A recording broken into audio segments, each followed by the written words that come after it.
Aurobindo company Kakinada సీపోర్ట్లోని వాటాలను తిరిగి KV రావు గారికి గుట్టుడు చప్పుడు కాకుండా ఇచ్చేసినటువంటి నేపథ్యంలో అసలు ఈ వాటాలను తిరిగి ఇవ్వడానికి గల కారణం ఏంటి, ఎవరికి భయపడి ఇప్పుడు అరబిందో కంపెనీ ఈ వాటాను కేవీ రావుకి తిరిగి ఇచ్చింది అనేది పూర్తి స్థాయిలో మనం తెలుసుకునేటువంటి ప్రయత్నం చేద్దాం. ప్రస్తుతం మనతో పాటు ఉన్నారు ప్రముఖ సామాజికవేత్త, ప్రముఖ రాజకీయ విశ్లేషకులు కృష్ణకుమార్ గారు. మేడంతో మాట్లాడదాం.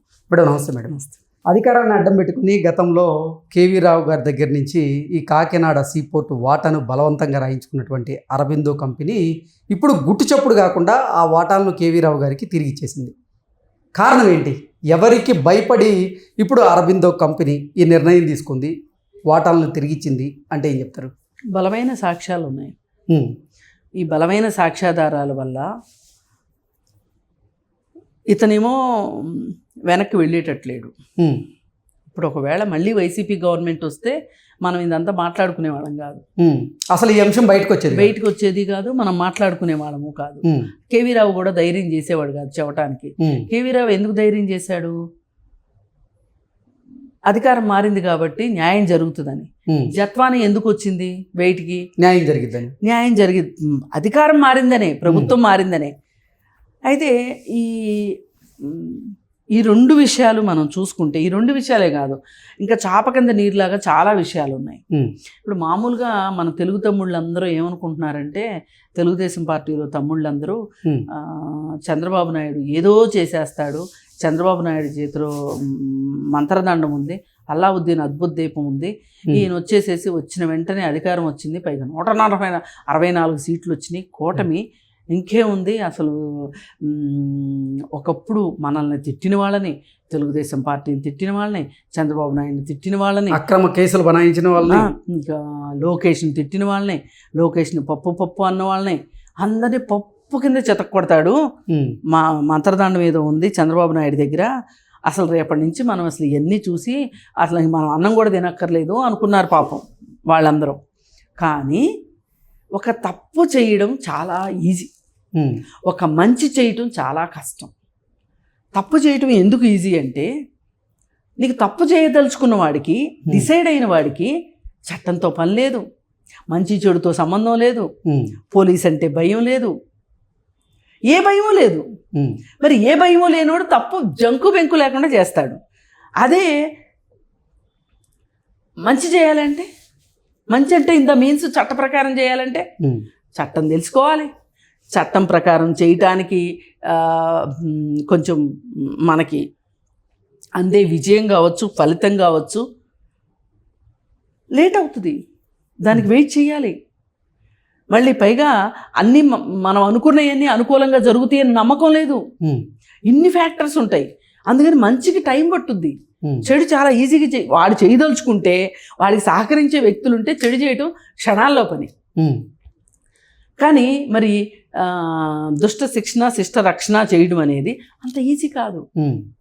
ఇప్పుడు వీళ్ళు కూడా వాళ్ళు చేసిందే చేశారు అనుకుందాం, పోనీ అనుకుంటే వాళ్ళకి వీళ్ళకి తేడా ఏముంది? తేడా ఉండదు కదా. అందుకని చెప్పి ఈయన బాగా ఉపేక్షిస్తున్నాడు ఈ కేసులు ఇట్లాంటి విషయాల్లో. కానీ ఆయన చేయదలుచుకోక కాదు, చట్ట ప్రకారం చట్టబద్ధంగా చేద్దామనేది. చట్టం తనకని తాను చూసుకుంటుంది. ఓ రోజు ఆలస్యం అవ్వచ్చు, ఓ రోజు ముందు అవ్వచ్చు, వెనక అవ్వచ్చు. ఇప్పుడు ఈ రెండు కేసులు ఉన్నాయి. ఇప్పుడు మనం జత్వానీ కేసు ఉంది. కుల్లా పెద్ద వాళ్ళ స్థాయి నుంచినే కింద నుంచి పైకి, పైనుంచి కిందకి తప్పులు తడకది. దాన్ని నిరూపించడం ఈజీ. ఇప్పుడు కేవీ రావు ఉన్నాడు, కేవీ రావు నిలబడ్డాడు కాబట్టి చేయగలిగారు.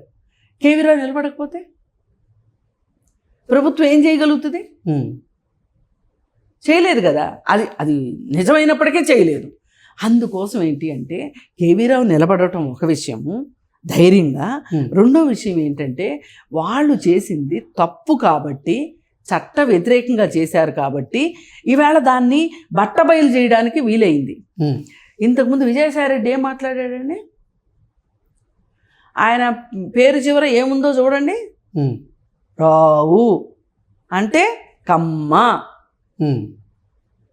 ఇప్పుడు చంద్రబాబు నాయుడు కమ్మ వాళ్ళకి కాక ఎవరికి చేస్తాడు? మాట్లాడాడా లేదా? మరి అదే స్టాండ్ మీద ఉండొచ్చుగా. ఎందుకు భయపడ్డావు? ఎందుకు భయపడ్డావు? ఎందుకు వాటాలు తిరిగిచ్చావు? నీ తప్పుంది కాబట్టేగా. ఇది సత్యానికి ఉన్న విలువ.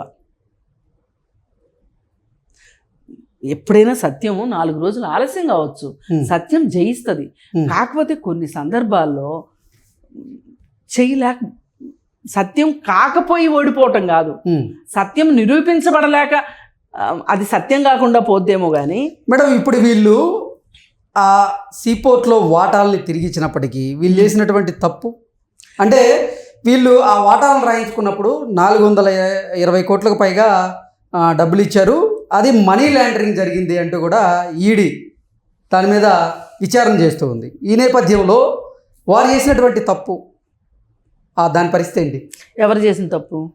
గతంలో అధికారాన్ని అడ్డం పెట్టుకొని అరబిందో కంపెనీ బలవంతంగా కేవీ రావు గారి వాటాలను వీళ్ళకి మార్పించుకున్న నేపథ్యంలో అక్కడ మనీ లాండరింగ్ జరిగింది కదా, దాని అంశం అంటే మనము అంతా జరిగిపోద్ది అని అనుకోవటం కూడా ఒక భ్రమ.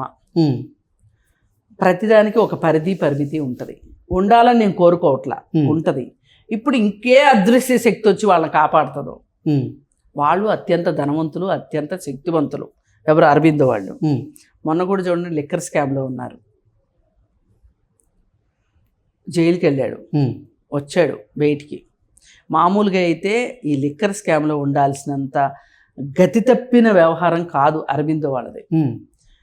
ఇప్పుడు నెత్తిన శని కూర్చుంటే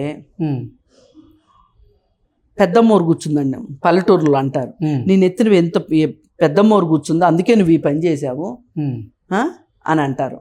ఈ పెద్దమ్మోరు ఎవరు అంటే 2 తెలుగు రాష్ట్రాల్లో, ఉమ్మడి రాష్ట్రంలో కూడా జగన్మోహన్ రెడ్డి. ఓకే, జగన్మోహన్ రెడ్డి అనే ఒక పెద్దమ్మోరు ఎవరిని ముట్టుకున్నా, ఎవరిని పట్టుకున్నా, ఎవరితోన మాట్లాడినా, ఎవరితోన లావాదేవీ పెట్టుకున్నా మసి హై టెన్షన్ వైర్ పట్టుకున్నట్టే. హై టెన్షన్ వైర్ పట్టుకున్న కాకి ఏమైపోద్దో వాళ్ళతో ఆర్థిక వ్యవహారాల్లోకి వెళ్ళిన వాళ్ళు అట్లా అయిపోతారు. ఇప్పుడు ఒక్కొక్కళ్ళు వివేకానంద రెడ్డి గారి కేసులో ఒక్కొక్కరు చనిపోతున్నారు చూడండి. వీళ్ళకి నిజంగా సిగ్గు శరం ఉంటే నీళ్ళు లేని బావిలో దూకి చచ్చిపోతారు. అక్కడ శవం దగ్గర చనిపోయిన అతని భార్య కూర్చుంది. ఒక భార్యాభర్త వెళ్ళారు. నేనేం స్పెషల్గా పేర్లు చెప్పక్కర్లా, అర్థమవుతుంది, అందరికి అర్థమవుతాయి. వెళితే ఆ అమ్మాయిని పట్టుకుని ఓదార్చే ధైర్యం వీళ్ళు చేయలేకపోయారు. వీళ్ళ దగ్గర ఓదార్పు తీసుకోవాలని ఆవిడ అనుకోలే. మీకు పాటికి అర్థమై ఉంటుంది. అంత నికృష్టమైన మనుషులు మీరు. మీ స్వలాభం కోసం మీరు ఇంత దారుణాలు చేస్తారు, మనుషుల్ని చంపేస్తారు. అది ఇంట్లో వాళ్ళ, బయట వాళ్ళ, మనుషుల్ని చంపు వేట. ఇప్పుడు ఉత్తరప్రదేశ్లోనూ ఎక్కడో ఒక ఉద్యోగాల స్కామ్ ఒకటి జరిగింది, పేరు నాకు గుర్తు రావట్లా. ఈ రోజుకి ఆ స్కామ్ పరిష్కారం కాలేదు, కానీ 120 మంది హత్య జరిగింది, 120 మంది చచ్చిపోయారు ఆ స్కామ్లో. అంటే వీళ్ళ దగ్గర నుంచి ఒక వాస్తవం బయటకు వస్తుంది అన్న వాళ్ళల్లా చంపేశారు ఆ స్కామ్లో. ఆ స్కామ్ వల్ల 125 మంది హత్య చేయబడ్డారు. ఇంకా చస్తారు. ఆ స్కామ్ మట్టు క్లియర్ కాదు. ఇప్పుడు ఆయేషా మేరా కేసు ఉంది, అది క్లియర్ కాదు. ఇట్లా కొన్ని మొండి కేసులు ఉంటాయి. మరి ఇక ఆ కేసుల్లో సత్యం అందరికీ తెలుసు, కానీ సత్యాన్ని కూడా బయటికి తీసుకురావడానికి కొన్ని సాక్ష్యాధారాలు కావాలి. ఆ సాక్ష్యాధారాలు ఉన్నప్పుడే సత్యం బయటకు వస్తుంది. ఇప్పుడు ఈ కేవీ రావు కేసులో సాక్ష్యాధారాలు ఉన్నాయి. ఆ సాక్ష్యాధారాలు పైగా కేవీ రావు నిలబడ్డాడు. అదే ఇంకొకడు అయితే సరే వాళ్ళు లోపాయికారిగా వాళ్ళు ఇచ్చిన పుచ్చుకుని పక్కకి వెళ్ళిపోయేవాడు. వెళ్ళిపోకుండా నిలబడ్డాడు చూసారా. ఇప్పుడు జత్వాని ఉంది, వేరే దేశం పారిపోవచ్చు. అసలు ఆ పెద్ద మనిషితోటే వాడెవడు జిందాల్ వాడితోటి రాజీ పడిపోతే వేరే దేశం వెళ్ళిపోవచ్చు. ఆ కేసు విత్డ్రా చేసుకుంటే అమ్మాయికి డబ్బులు వస్తాయి. అమ్మాయి నిలబడింది కాబట్టే కదా విజయవాడ వచ్చి ఇన్ని గొడవలు పడింది, ఇంత బాధలు పడింది, ఈ రోజుకి పోరాడుతుంది ఆ కేసు తోటి. ఇట్లా ఉంటారు. ఇట్లాంటి వాళ్ళు ఉండబట్టే న్యాయం బతుకుతుంది. మీకు ఇంకో గమ్మత్తు చెప్తా. బాంబే ఎయిర్పోర్టు ఎన్నో రోజుల నుంచి జీవీకే గారు దాని మెయింటెనెన్స్ కాంట్రాక్ట్ అయింది. అవును, ఆయనకి ఆ విషయంలో అమోఘమైన అపారమైన అనుభవం ఉంది జీవీకే గారికి.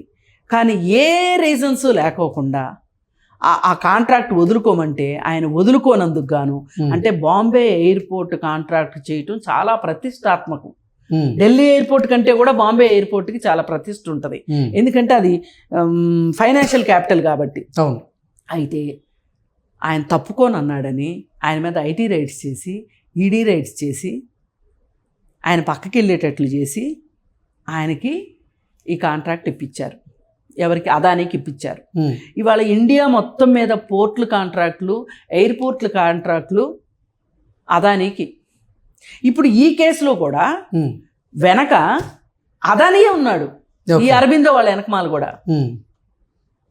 ఎయిర్పోర్ట్లు, సీ పోర్ట్లే మన దేశంలో అవినీతి ధనాన్ని బయటికి తీసుకెళ్ళగలిగేది, అవినీతి ధనాన్ని బయట నుంచి తీసుకురాగలిగేది. బ్లాక్ మనీగా తీసుకువెళ్ళి వైట్ మనీగా తీసుకురావాలి అంటే ఈ పోర్ట్లు ఉండాలి. అందుకే వాళ్ళ అధీనంలో ఇప్పుడు గుజరాత్ పోర్ట్లు, ముద్రా పోర్ట్లో ఎన్ని నిషేధిత మత్తు పదార్థాలు దొరుకుతున్నాయి? ఇండియాలో ఏ పోర్ట్లోనూ దొరకట్లా అన్ని. వేరే దేశం నుంచి గుజరాత్ పోర్టుకి, గుజరాత్ పోర్ట్ నుంచి వైజాగ్ పోర్టుకి, వైజాగ్ పోర్ట్ నుంచి బందర్ పోర్టుకి మాదక ద్రవ్యాలు వస్తున్నాయి. వీలైతే కాకినాడ పోర్టు.